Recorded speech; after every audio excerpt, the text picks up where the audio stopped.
Hello guys. This is Kerala.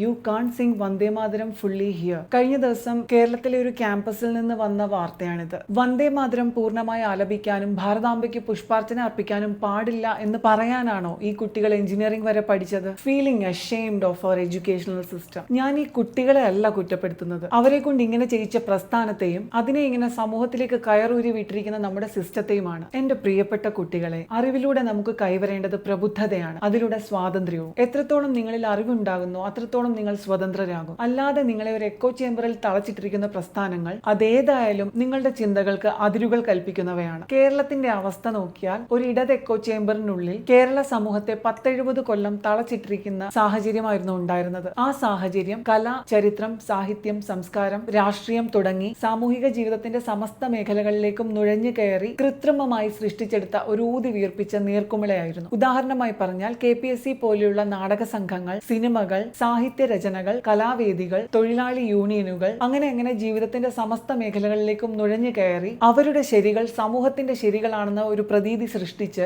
നീതിയും ന്യായവും എല്ലാം നോക്കുകുത്തി ആയിടത്താണ് കേരളം മൊത്തത്തിൽ ഒരു ഇടത് എക്കോ ചേംബറായി മാറിയത്. ഒരു ഉദാഹരണം പറഞ്ഞാൽ, കുറച്ച് വർഷങ്ങൾക്ക് മുമ്പ് ഇറങ്ങിയ ഒരു മലയാള ചലച്ചിത്രം പ്രതിപാദ്യ വിഷയമാക്കിയിരുന്നത് ഒരു ക്യാമ്പസിലെ രാഷ്ട്രീയ മാറ്റമായിരുന്നു. ശരിക്കും ഉണ്ടായത് ഇടത് പ്രസ്ഥാനത്തിന്റെ പരാജയമായിരുന്നെങ്കിൽ കഥ സിനിമയായപ്പോൾ അത് തിരിച്ചു കാണിക്കേണ്ടി വന്നു. എന്തിനാണ്? അവരുടെ നിലനിൽപ്പിന് വേണ്ടി. കേരളത്തിലെ കോളേജുകളിൽ പഠിച്ചിട്ടുള്ളവർക്ക് ഞാൻ ഈ പറഞ്ഞ കാര്യങ്ങൾ പെട്ടെന്ന് റിലേറ്റ് ചെയ്യാൻ പറ്റും. എന്നിട്ട് അവരുടെ കൊടികളിൽ എഴുതി വെച്ചിരിക്കുന്ന കാര്യങ്ങളാണ് ഏറ്റവും വലിയ കോമഡി. സ്വാതന്ത്ര്യം, ജനാധിപത്യം, സോഷ്യലിസം. എന്റെ അഭിപ്രായത്തിൽ ഒരു വാക്കുകൂടെ അതിന്റെ താഴെ എഴുതി ചേർത്താൽ പെർഫെക്റ്റ് ആണ്. ഇവിടെ ഞങ്ങൾ അനുവദിക്കില്ല.